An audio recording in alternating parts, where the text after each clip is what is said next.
탄수화물이 잔뜩 든 맥주를 마신 최경입니다. 설탕 최고. 설탕 최고. 설탕을 최고. 최고. 오늘의 주제는 술입니다. 이제 연말 연초에 모임이 많아지면서 술을 마실 일이 잦아질 텐데요. 긴장하지 마십시오. 오늘의 결론은 술을 무조건 마시지 말라는 건 아닙니다. 오늘 영상을 보시고 각자가 이 술에 대해서 정확하게 이해를 하시고 현명한 선택을 할 수 있게 도와드릴 겁니다. 제가 얼마 전에 핑계고라고 하는 유튜브 채널에서 배우 황정민 님이 금주 후기를 공유한 영상을 봤습니다. 이 영상보다는 이 영상에 달린 댓글들의 내용이 놀라웠어요. 술을 많이 마시다가 끊으신 분들이 자신들의 후기를 공유하고 있었습니다. 술을 2주 동안 끊으니 아침에 일어날 때 너무 상쾌하다. 피부가 좋아지고 뱃살이 빠지고 정신 건강이 좋아지고 인간관계가 정리된다. 몸이 가볍고 붓기가 없어졌다. 맨날 시간이 없다고 불평을 했는데 시간적 여유가 많아졌다. 술을 1년에 360일 드시던 분은 금주 7개월째인데 정신이 맑아졌다고 합니다. 술을 끊고 나니 그동안 술을 마신 세월이 너무 아깝게 느껴진다는 이야기도 많았습니다. 고작 술 하나를 안 마시는 것뿐인데 어떻게 이렇게 드라마틱한 변화가 일어나는 걸까요? 술이 단순히 간에 독이다라는 말을 넘어서 이게 정말 우리의 뇌와 이 전신에 어떤 영향을 미치고 있었는지 살펴보겠습니다. 술을 한 줄로 말하면 효모가 당을 발효하면서 만든 에탄올을 함유한 음료수입니다. 효모라는 미생물이 발화된 곡물이나 과일 속에 있는 당을 먹어서 발효를 하면 부산물로 알코올이 생깁니다. 술의 종류에는 대표적으로 4가지가 있어요. 발효주, 증류주, 강화주, 그리고 희석주입니다. 발효주에는 맥주, 와인, 막걸리, 사케 같은 게 있습니다. 맥주는 보리를 살짝 발화시킨 보리매가 이것의 전분을 당화한 다음에 발효를 하고 홉을 넣어서 숙성한 술입니다. 와인에는 이미 당분이 있기 때문에 이 포도즙을 효모로 발효한 술이고요. 막걸리나 사케는 쌀 전분을 누룩과 같은 미생물로 당화와 발효를 동시 진행한 겁니다. 그리고 증류주는 앞서 만들어진 발효주를 끓여서 알코올이 있는 증기만 모아서 농축한 거예요. 대표적으로는 위스키, 브랜디, 럼, 보드카 등이 있습니다. 그리고 소주 중에서도 가격이 조금 비싼 전통 소주 있잖아요. 이런 것들은 막걸리를 맑게 걸러낸 청주를 증류해서 만든 증류주입니다. 그리고 강화주는 발효주에 증류주를 섞어서 도수나 보관성을 높인 술입니다. 대표적으로는 와인과 브랜디를 섞어서 만든 포트와인이나 쉐리와인이 있습니다. 그리고 마지막으로 한국인들이 많이 마시는 이 초록색 병에 담긴 술은 희석식 소주입니다. 이건 순수한 알코올에 물이나 감미료 같은 것들을 섞은 거예요. 여기에서 한 가지 짚고 갈 게 있습니다. 우리가 흔히 알코올이라고 부르는 것은 화학적으로 수산기를 달고 있는 여러 종류의 물질 전체를 말합니다. 이 모든 알코올을 다 인간이 마실 수 있는 건 아니에요. 예를 들어서 메탄올도 알코올의 일종인데요. 이걸 사람이 마시면 실명이나 사망까지도 이어질 수 있습니다. 우리가 술이라고 부르는 것은 이 알코올 중에서도 에탄올입니다. 그래서 이제부터는 혼동을 피하기 위해서 알코올 대신 에탄올이라고 부를게요. 자, 지금부터 우리가 이 에탄올을 마셨을 때 몸 안에서 어떻게 처리되는지 살펴보겠습니다. 입으로 들어온 술은 식도를 지나서 위로 갔다가 실제로 소장에서 대부분 흡수됩니다. 소장에서 흡수된 알코올은 문맥, 정맥을 통해서 간으로 곧장 들어갑니다. 이 에탄올을 간이 처리하는 방식에는 크게 4가지 축이 있어요. 첫 번째 축은 알코올 탈수소 효소 ADH와 아세트알데히드 탈수소 효소 ALDH가 에탄올을 해독하는 시스템입니다. 이게 알코올의 해독 대사에서 가장 중요해요. 알코올 탈수소 효소가 에탄올을 아세트알데히드로 바꾸고 이 아세트알데히드를 아세트알데히드 탈수소 효소가 독성이 없는 아세트산으로 바꿉니다. 여기서 이 중간에 있는 아세트알데히드, 이게 바로 술이 가진 독성의 핵심이에요. 이게 몸에서 어떤 영향을 미치는지는 뒤에서 자세히 설명하겠습니다. CYP2E1이라는 효소도 에탄올을 아세트알데히드로 바꿔주는 역할을 합니다. 이 효소는 특히 과음을 하거나 술을 자주 마실 때 활성화돼요. CYP2E1은 알코올 탈수소 효소만으로는 에탄올 대사가 감당이 안 될 때 켜지는 비상 엔진입니다. 이 비상 엔진이 켜지면 에탄올 대사는 올라가지만 여기에는 상당한 대가가 있습니다. 이 대사 과정에서 아세트알데히드와 함께 활성산소도 직접적으로 만들어져요. 그리고 이 해독 과정에는 카탈라아제라는 축도 작게나마 기여를 합니다. 카탈라아제는 과산화수소를 이용해서 에탄올을 아세트알데히드로 바꿉니다.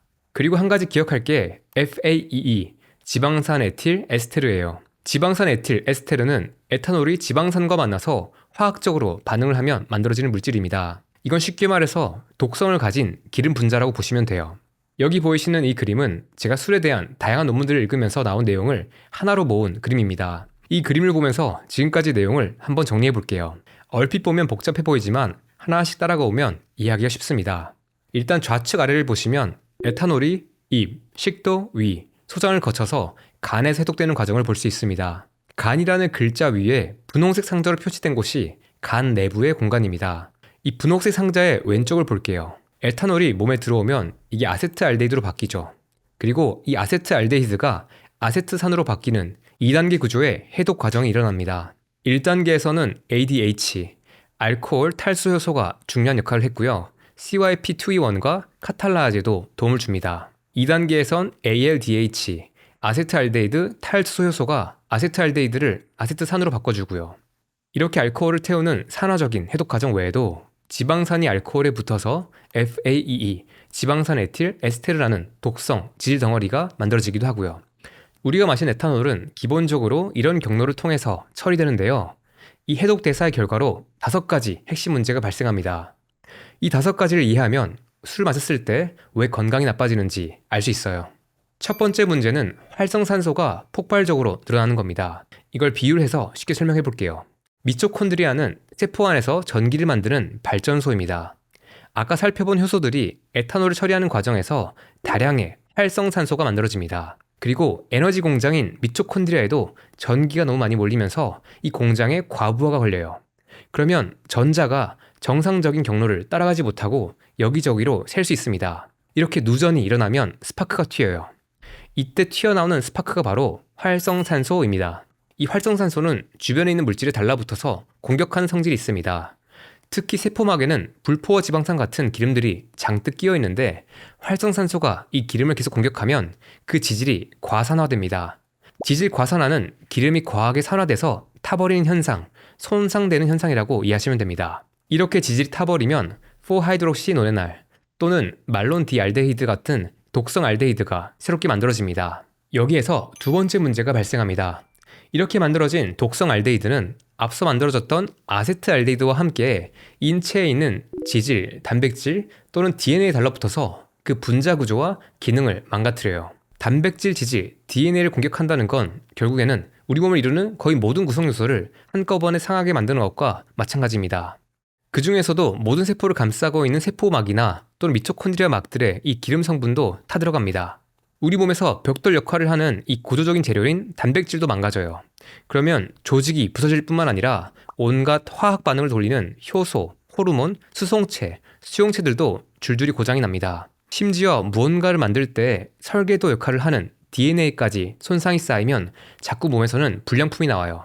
이런 일이 하루 이틀이 아니고 계속해서 장기간 반복되면서 간세포가 손상되고 일부는 염증과 함께 괴사하기 시작합니다. 그렇게 손상되고 썩은 자리를 메우기 위해서 콜라겐과 같은 섬유 조직이 점점 더 많이 쌓입니다. 그럼에도 불구하고 술을 계속해서 마시면 결국에는 간 섬유화, 간 경변 또는 간암까지 이어질 수 있습니다. 여기에서 중요하게 짚을 게 하나 있습니다. 앞에서 제가 지질이 과산화되면서 4하이드록시노네날 같은 독성 물질이 생긴다고 했잖아요. 사실 많은 현대인이 이 독성 4HNE를 식품으로도 먹고 있습니다. 그건 바로 튀긴 음식입니다. 술 자체도 이미 독성이 있는데 거기에 산화된 식물성 기름에서 나온 독성까지 몰아넣으면 몸의 입장에서는 정말 감당하기 힘든 공격을 받는 겁니다. 이번엔 세 번째 문제를 보겠습니다.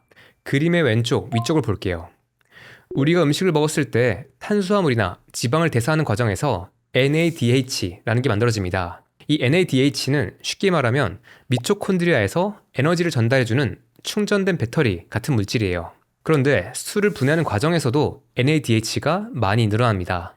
쉽게 말해서 전자라는 연료를 태워서 에너지를 만드는 미토콘드리아 안에 충전된 배터리가 너무나 많이 쌓인 상태입니다. 이 NADH가 몸 안에 너무 많아지면 몸에서 지방산 베타산화라고 부르는 이 지방을 태우는 과정에 문제가 생깁니다. 브레이크가 걸리는 거예요. 원래는 몸이 지방을 태워서 에너지를 만들고 남는 건 거의 없도록 써야 되는데 NADH가 많이 쌓이면 몸이 지방 연소를 줄이고 오히려 저장하고 축적하는 쪽으로 작동하는 겁니다. 자, 그러면 어떤 일이 일어날까요? 이게 심해지면 혈액 속에 중성지방이 많아지고 그렇게 쌓이는 중성지방은 간세포 안에 저장됩니다. 이렇게 간에 기름이 점점 끼는 게 바로 지방간이에요. 그래서 술을 많이 마시는 분들이 중성지방 수치가 높고 복부 초음파에서 간에 지방이 낀 것도 보이고 살도 많이 찌는 겁니다. 그런데 여기서 끝이 아닙니다. 아까 에탄올과 지방산이 만나서 지방산 에틸에스테르가 만들어진다고 했어요. 이 독성 분자는 간, 췌장, 심장 같은 장기 안으로 들어가서 거기에 있는 세포막과 미토콘드리아 막 사이에도 끼어버립니다. 세포와 미토콘드리아 막은 원래 적당하게 유동적이면서도 단단하게 붙어 있어야 세포가 안전해요. 그런데 이 세포막이나 미토콘드리아의 막에 이 FAE가 끼면 막이 느슨해지고 불안정해져요. 특히 미토콘드리아에 복합적인 피해가 생기는데요. 미토콘드리아 기능에 중요한 칼슘 이온도 밖으로 새어나가고 ATP라는 에너지 생산은 떨어지고 활성산소는 더 많이 나오는 악순환이 시작됩니다. 이렇게 지방대사가 억제되고 지방산 에틸에스테르가 생겨서 지방간이 점점 심해져서 이 지방간은 간염과 섬유화로 이어지고 췌장에서는 췌장이 자신을 녹여버리는 췌장염이 생깁니다. 심장에서는 심근세포 손상이나 부정맥 같은 문제가 생기고요. 술을 마시는 분들이 이 췌장과 심장이 빨리 망가지는 이유도 여기 있었습니다. 그리고 네 번째, 술이 망가뜨리는 굉장히 중요한 시스템이 있습니다. 바로 장 간축. 쉽게 말해서 이 장과 간이 연결된 라인입니다. 에탄올을 자주 마시면 장 안에 살고 있던 좋은 균은 감소하고 염증을 잘 일으키고 독소를 만드는 균들이 늘어납니다. 이걸 장내 미생물의 불균형이라고 불러요. 그리고 장벽도 헐어서 새게 됩니다. 장 내부를 보시면 이 벽돌처럼 세포들이 빼곡하게 붙어서 긴밀한 결합을 형성하고 있어요. 그런데 이 알코올이 이 타이트한 연결고리를 계속해서 자극하고 염증을 만들다 보면 이 벽돌 사이의 시멘트가 금이 가고 무너지면서 여기에 틈이 벌어지는 일이 생깁니다. 이게 정말 심해졌을 때 장 누수가 생기는 겁니다. 장이 새는 거예요. 문제는 이제부터 본격 시작입니다. 장 안에는 LPS, 한글로는 지질 다당류라고 부르는 내독소가 있습니다. 이게 원래는 장 안에만 있어야 되는데 장벽에 구멍이 뚫리면 어디로 갈까요? 이 LPS는 장벽을 통과해서 그대로 혈관 안으로 빨리 들어갑니다. 그 독소는 혈액을 타고 간으로 직행하고요. 간에는 쿠퍼세포라고 하는 면역세포가 있습니다. 이 대식세포는 몸속을 순찰하면서 세균, 바이러스, 노폐물 같은 것들을 먹어치우는 면역계의 청소부 같은 세포예요. 이 세포는 LPS를 감지하는 센서를 달고 있습니다. 그런데 LPS가 들어오면 지금 침입자가 들어왔다고 판단을 해서 사이토카인이라고 하는 염증 유발 물질을 분비하고요. 동시에 넉스트라고 하는 효소를 켜가지고 활성산소를 폭발적으로 만들어냅니다. 쉽게 말해서 침입자를 죽이기 위해서 염증과 활성산소의 폭탄을 막 터뜨리는 거예요. 지금까지 상황을 보면 이미 간세포 안에서는 에탄올과 아세트알데히드의 해독이 일어나고 있고 여러 경로를 통해서 만들어진 활성산소는 넘치고 있습니다. 여기에다가 장 간축을 통해서 자극된 쿠퍼세포에서 활성산소와 염증성 사이토카인이 폭탄처럼 터지고 있고요. 이거 마치 사방에서 불바다가 일어나고 있는 겁니다. 그런데 아직 안 끝났습니다. 마지막 다섯 번째, 우리가 술을 마실수록 갈수록 힘이 없고 살이 쉽게 찌는 이유가 하나 더 있습니다. 바로 미토콘드리아의 손상입니다. 앞서서 잠깐 언급한 지방산 에틸 에스테르인 FAE 외에도 활성산소나 염증도 이 미토콘드리아의 막과 단백질, DNA를 망가뜨립니다. 그러면 에너지 생산은 줄어들고 활성산소의 생성은 늘어나고 이 미토콘드리아의 막에는 구멍이 뚫립니다. 진짜 구멍이 뚫려요. 이 미토콘드리아가 망가지면 단순히 에너지만 못 만드는 게 아니라 세포가 쉽게 사멸합니다. 죽는 거예요. 이것도 술이 암 위험을 높이는 하나의 주요 원인입니다. 술은 뇌에도 치명적입니다. 오랫동안 술 많이 마신 사람들의 뇌에 MRI를 찍어보면 전두엽과 소뇌를 중심으로 뇌 전체가 위축되는 모습이 관찰됩니다. 영국에서 5만 명 이상을 추적한 UK 바이오뱅크 MRI 연구를 보면 놀라운 결과가 있습니다. 하루 한두 잔 정도의 중간 수준의 음주만 해도 이미 뇌의 회백질과 백질의 양이 줄어드는 것이 관찰됐어요. 여기서 말하는 한두 잔은 소주 한두 잔 또는 작은 맥주캔 하나 정도라고 생각하시면 됩니다. 뇌 용적이 줄어드는 정도는 그 술을 마시는 양이 2잔, 3잔, 4잔으로 올라갈수록 뇌가 2년, 3년 반, 10년 더 나이 먹은 것과 비슷한 수준으로 나타났어요. 술을 많이 먹지 않아도 자주 드시는 분들은 뇌가 더 빠르게 쪼그라드는 겁니다. 여기서 잠시 뇌가 쪼그라든다는 게 정확하게 어떤 의미인지 짚어볼게요. 일단 기억력과 집중력, 판단력이 떨어지고요. 뇌가 다른 장기를 정교하게 조절하는 능력도 무너집니다. 감각과 감정을 다루는 부위가 줄어들면 사소한 일에도 예민해지거나 무기력해지기 쉽고요. 운동을 담당하는 부위가 망가지면 균형감이나 순발력 같은 이런 움직임 능력도 서서히 떨어집니다. 또 다른 30년의 추적 연구에서는 중등도의 음주만 해도 해마의 위축 위험이 약 3.4배까지 올라갔습니다. 이 중등도 음주의 기준은 일주일에 소주 2병에서 3병, 작은 맥주캔 기준으로는 9캔에서 14캔에 해당하는 양입니다. 해마는 새로운 기억을 저장하는 뇌의 핵심 부위예요. 여기가 위축되면 기억력에 문제가 생기기 시작합니다. 이게 오랜 세월 동안 심해지면 어떤 일이 일어날까요? 네, 치매입니다. 이걸 이해하면 술을 오랫동안 마신다는 건 뇌를 망가뜨리는 겁니다. 그러면 정상적인 판단과 감정 조절 능력이 떨어지고 기억력에 문제가 생기고 몸도 잘 움직이지 못하는 상태가 됩니다. 결국 뇌를 망가뜨려서 전시를 망가뜨리는 거예요. 술은 뇌세포 사이에 신호를 전달하는 신경 전달 물질에도 영향을 미칩니다. 쉽게 말해서 뇌와 신경계의 회로를 조작하는 거예요. 대표적인 신경 전달 물질로는 가바가 있습니다. 가바는 뇌 브레이크 역할을 하는 물질입니다. 술을 마시면 초반에 몸이 이완되고 긴장이 풀리고 기분이 좋아지는 걸 느껴본 적 있을 겁니다. 이게 바로 가바 신호가 강해지면서 주는 효과예요. 반대로 글루탐산이라는 흥분성 신경 전달 물질도 있습니다. 이건 뇌에서 가속 페달, 엑셀과 같은 역할을 합니다. 술을 마시면 일시적으로 이 글루탐산 신호가 억제돼가지고 머리가 멍해지고 긴장이 풀리는 것처럼 느껴집니다. 술을 마시면 이완되는 것들은 결국 이런 신경 물질들과 관련이 있었죠. 문제는 이걸 장기적으로 반복해서 마실 때 발생합니다. 뇌는 이 물질들의 균형을 맞추기 위해서 가바 수용체는 줄이고 글루탐산 수용체는 오히려 늘리거나 예민하게 만들어요. 뇌의 브레이크를 고장내고 가속 페달을 세게 밟는 겁니다. 자, 그러면 어떻게 될까요? 술이 없을 때는 더 불안해지고 쉽게 짜증이 나고 가슴이 두근거리고 밤에 쉽게 잠이 안 오는 과흥분 상태가 기본값이 되어버립니다.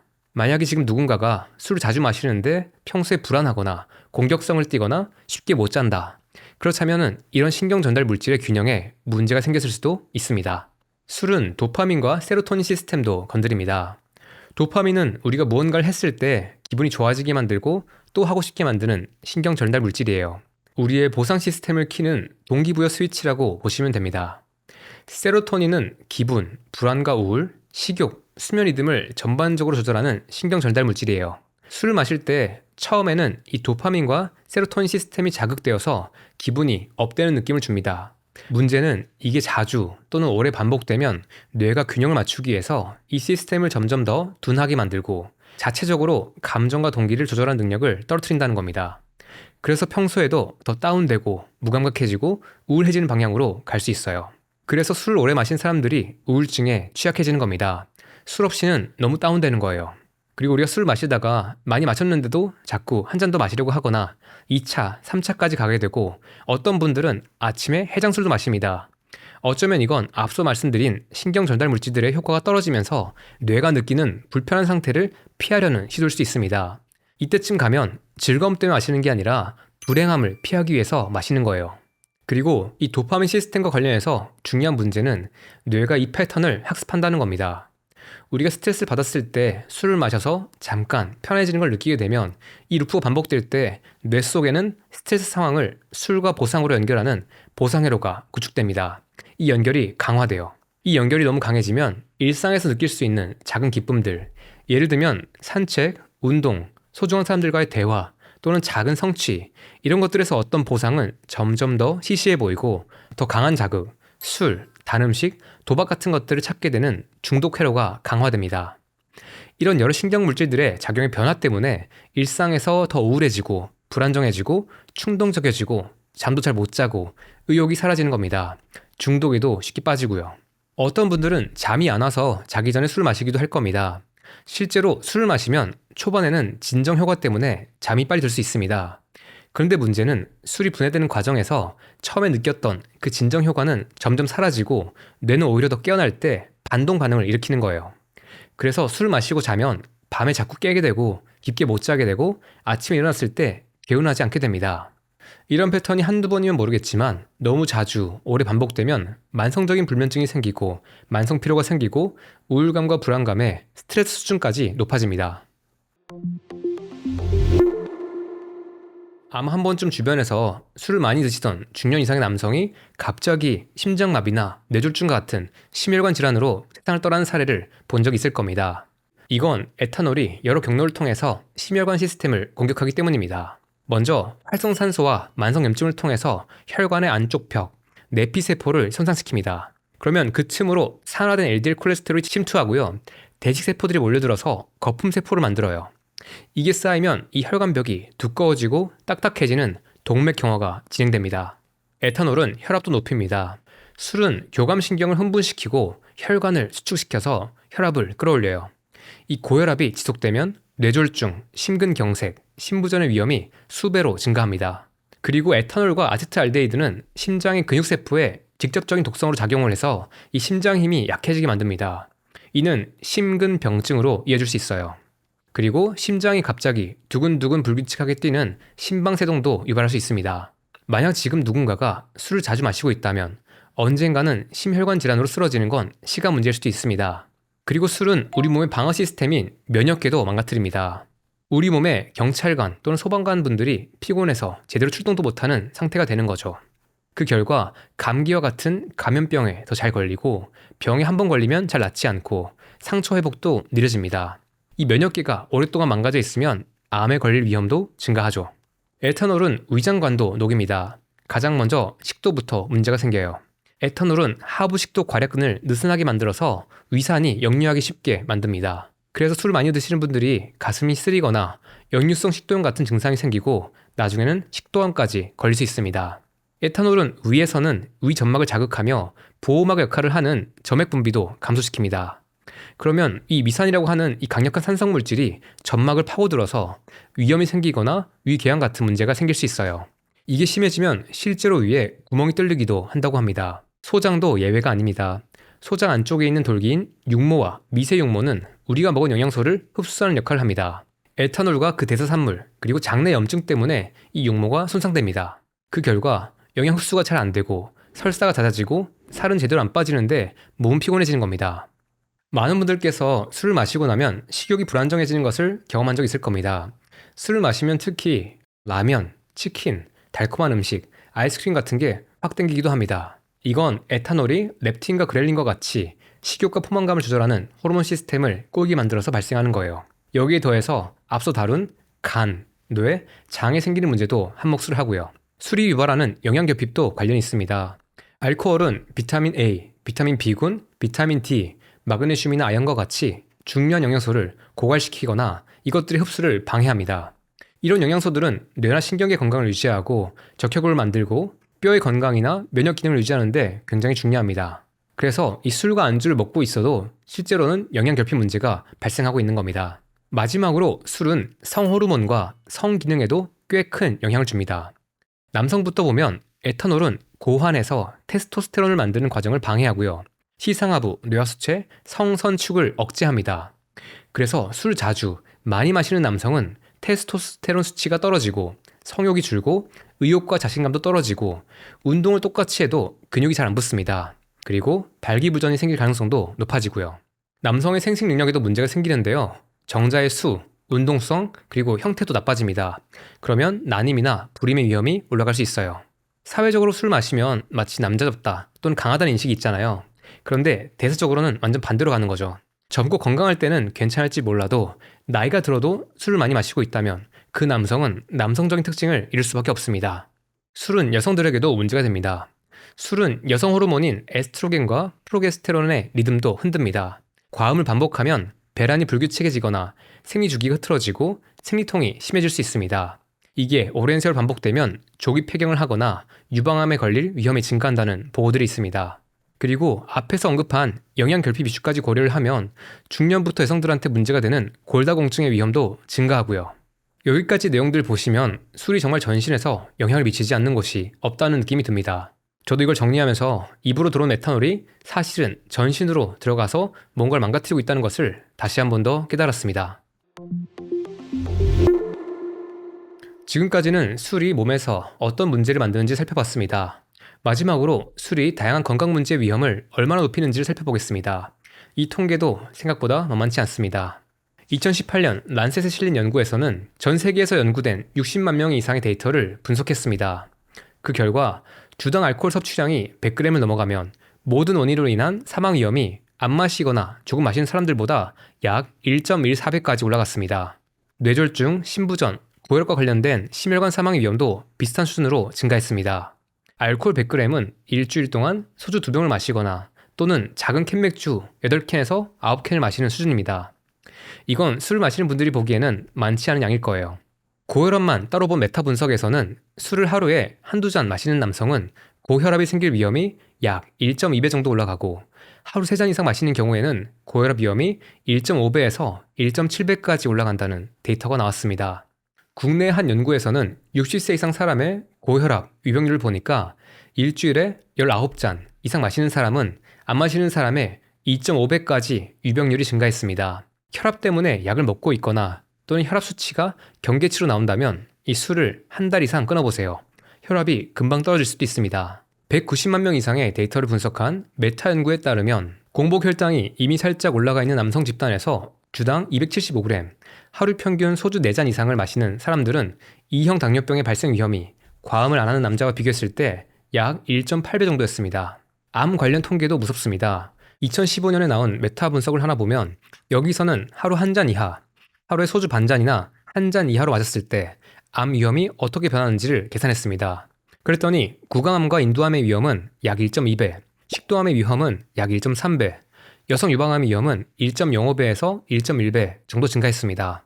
같은 논문에서 하루에 50g 이상, 소주를 기준으로는 4잔 이상을 마시는 사람들은 비음주자에 비해서 구강암과 인두암이 5배 이상, 식도암은 약 5배, 후두암은 2.5배 이상, 간암은 2배 이상, 대장암은 1.4배, 여성 유방암은 1.6배의 리스크를 갖고 있었습니다. 여기까지의 내용만 보면 술을 드시던 분들의 입장에서는 조금 걱정이 되고 막막하기도 할 것 같습니다. 이쯤에서 제가 지금까지 한 번도 한 적 없었던 개인적 이야기를 공유하고 싶습니다. 5년 전, 그러니까 2020년 즈음에는 저도 술을 자주 마시던 때가 있었습니다. 그때는 제가 오랫동안 열심히 일을 했지만 성과는 잘 나지 않고 돈이 없고 불안했던 시절입니다. 그때는 깨어있는 내내 일을 했고요. 제 개인을 위해서 쓰는 쉬는 시간이나 즐거운 시간이 없었습니다. 그러다가 어느 날 금요일에 퇴근을 하고 술을 마셨는데 이 불안감이 내려가는 게 느껴졌어요. 그리고 그 상태에서 잠들기 전까지 일도 더 할 수 있었습니다. 하루 종일 쫓아오는 불안감과 압박감 때문에 말 그대로 숨 쉬는 게 좀 어려운 상태였는데 술을 마시는 시간은 잠시나마 숨을 쉬는 시간이었습니다. 삶이 너무 힘들거나 고통 속에 있을 때 술 마시는 건 극심한 통증이 있는 사람이 마취제를 맞는 것과 비슷한 것 같습니다. 그 고통을 잠시 가려주는 게 마치 행복처럼 느껴질 수 있어요. 그래서 저는 술이나 설미 나티 같은 음식들을 당장 끊으라고 말하진 않습니다. 어쩌면 누군가는 당장을 버티기 위해서 그런 것들을 먹고 있을 수도 있으니까요. 어떤 분들은 지금 정말 어려운 상황에 계실 겁니다. 육체적으로 힘들 수도 있고 감정적으로 어려울 수도 있고 과거에 생긴 어떤 상처나 트라우마 때문에 술을 마실 수도 있을 겁니다. 하지만 명확한 건 그렇게 술을 계속 마시면 버틸 수는 있지만 문제는 해결되지 않는다는 겁니다. 저도 어느 시점에는 술 마신 다음 날 아침에 우울감이 심하게 느껴졌습니다. 해야 할 일은 많은데 의욕이 없고 자신감도 없었어요. 그래서 좀 위험하다는 생각이 들었고요. 그때부터 술을 줄이기 시작했습니다. 그리고 시간이 충분히 지나니까 어느 시점부터는 술이 점점 생각나지 않기 시작했어요. 그리고 저녁 시간에는 최대한 운동을 많이 했습니다. 땀을 흘리고 숨을 가쁘게 쉬고 몸을 피곤하게 만들고 빨리 잤어요. 그러다 보니까 어느 시점부터는 점점 술이 생각나지 않기 시작했습니다. 그렇게 저는 조금 더 정신이 맑아지고 일에 더 집중할 수 있게 됐습니다. 그리고 그때 제 상황이 조금 더 나아진 것도 이 술을 끊고 줄이는데 도움이 된 게 사실입니다. 2022년 말에 유튜버가 조금 더 많은 분들에게 알려지고 그동안 해왔던 일들의 성과가 나기 시작했어요. 제가 이 일을 시작하고 나서 오랫동안 통장에 30만 원에서 100만 원이 평균적인 잔고였는데요. 그러다가 통장에 300만 원이 생기고 또는 수입이 꾸준하게 들어오기 시작하니까 불안감이 많이 줄었습니다. 이것도 술을 줄이는데 도움을 줬던 것 같습니다. 그래서 우리가 술을 끊을 때 단순히 술만 보면 안 되고 이 술 밖에 있는 삶 전반이 조금 더 나아질 수 있게 하는 게 중요한 거예요. 혹시나 지금 이 영상을 보고 계시는데 술을 끊을 엄두가 나지 않는다면 술은 그대로 두세요. 대신에 술 밖에 있는 삶의 다른 요소들을 하나씩 돌보세요. 끊는 것보다 돌보는 것에 집중해보는 겁니다. 가장 먼저 집 청소부터 시작하세요. 더 정돈된 방, 정돈된 집, 정돈된 주방, 정돈된 냉장고, 그리고 여기에다가 운동이나 식단과 같이 나를 돌보는 행위들을 하나씩 정말 천천히 조금씩 추가해보세요. 요즘에 달리기를 하시는 분들이 많아졌습니다. 달리기 시작하신 분들의 후기 중 하나가 술을 끊거나 줄이는 게 쉬워졌다는 겁니다. 이렇게 술이 아니고 다른 자극으로 심장이 뛰게 만드세요. 운동을 하면 나를 더 돌보게 되고 나의 몸과 마음과 내가 누리는 일상이 더 소중하게 느껴집니다. 그래서 이 귀한 몸에다가 이 독성 물질 넣는 게 조금 더 조심스러워져요. 그리고 이참에 주변의 인간관계도 한번 정리하시면 좋습니다. 우리가 술이 있어야만 함께 할 수 있는 관계는 그렇게 건강한 관계가 아닐 수 있습니다. 여러분들의 일상에서 여러분들의 에너지를 뺏고 교란하는 사람들과는 적절한 선을 긋고 거리를 유지하세요. 진짜 결이 맞고 편안하고 좋은 사람은 물 한 잔만 떠놓고도 재밌는 이야기를 할 수 있습니다. 그런 사람들을 한 명이라도 찾고 곁에 두시길 바랍니다. 그리고 주변에 가족이 있다면 가족들을 위해서라도 금주를 고민해 볼 수도 있습니다. 술을 마시는 건 절대 개인의 일로 끝나지 않습니다. 상상해 보세요. 여러분들이 술을 마시면 분명히 어느 세월부터는 몸이 아프고 경제 활동도 불가능한 상황이 올 겁니다. 그때 여러분들께서 혼자의 힘으로 버틸 수 있을까요? 못 버팁니다. 굵고 짧게 살다 가는 거 없어요. 아픈 상태로 생각보다 긴 세월을 유병장수할 겁니다. 이런 시점이 오면 여러분들의 주변 사람들이 그 피해를 감당해야 할 겁니다. 오늘 나의 즐거움 때문에, 이 쾌락 때문에 주변 사람들을 힘들게 하는 거예요.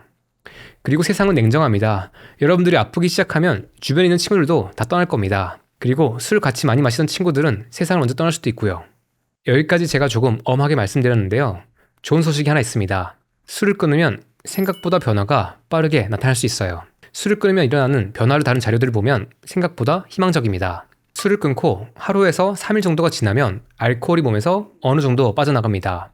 망가져 있던 수분과 전해질의 균형도 어느 정도 돌아와요. 그리고 두통과 피로감도 감소할 수 있습니다. 술을 끊고 1, 2주가 지나면 장 건강이 조금씩 회복됩니다. 설사나 장 트러블도 줄어들 수 있어요. 그리고 염증도 줄어들고 수면의 질이나 기분도 서서히 올라옵니다. 3, 4주가 지나면 불안과 우울이 눈에 띄게 줄어들고요. 수면의 질은 꽤 많이 좋아진다고 합니다. 자다가 덜 깨기도 할 거예요. 그리고 아침에 조금 더 상쾌해질 겁니다. 3에서 6개월까지 술을 끊으면 지방간, 장누수 또는 염증 문제가 많이 안정화됩니다. 뇌의 인지 능력과 감정 조절 능력도 많이 회복되고요. 이때쯤에 건강검진으로 한번 확인을 해보시면 간 수치, 혈압, 혈당, 중성지방 같은 것들에 의미 있는 변화가 있을 겁니다. 만약에 이걸 1년 이상 유지한다면 완전 다른 사람, 다른 삶이 만들어져 있을 거고요. 혹시나 술을 끊고 싶다면 다음에 7가지 가이드를 따라보세요. 첫 번째, 금주를 하는 이유와 목적을 명확히 정한다. 두 번째, 술을 마시는 이유나 상황을 점검하고 관리한다. 세 번째, 술을 대체하는 건강한 활동이나 자극을 찾는다. 여기에서 가장 많이 추천되는 건 달리기와 같은 운동이나 취미 활동입니다. 네 번째, 생활 공간을 정돈하고 삶을 정돈한다. 다섯 번째, 일단 한 달만 먼저 끌어본다. 그리고 몸과 마음의 변화를 보고 앞으로 어떻게 할지 결정한다. 여섯 번째, 배가 고파서 술이 생각나지 않도록 좋은 음식을 잘 챙겨 먹는다. 그리고 마지막으로 7번째, 도움이 필요하다면 전문 상담사나 지원기관에 도움을 받는다. 그리고 술을 굳이 끊지는 않지만 조금 더 현명하고 안전하게 마시고 싶은 분들을 위한 제안도 정리했습니다. 첫 번째, 과음을 하지 않는다. 한번 술을 마실 때 소주 3잔만 마시거나 또는 맥주 1잔만 마시거나 와인 1잔만 마시거나 이런 식으로 각자가 자신만의 음주량의 상한선을 정하는 겁니다. 단, 일단 마시기 시작하면 절제가 안 되는 분들은 아예 끊는 게 맞고요. 두 번째, 음주일 사이에 간격을 충분히 둔다. 이 간격은 최소한 5일, 이상적으로는 2주 이상을 두는 게 좋습니다. 한 달에 한두 번 또는 3번과 같이 이 횟수에다가 원칙을 정하는 것도 좋습니다. 세 번째, 술과 설탕을 같이 먹지 않는다. 설탕은 뇌의 식욕 중추를 지나치게 자극해서 술 조절을 어렵게 만듭니다. 그리고 과당도 간에서 에탄올과 비슷하게 해독되기 때문에 같이 먹으면 간의 독성 부하가 증가합니다.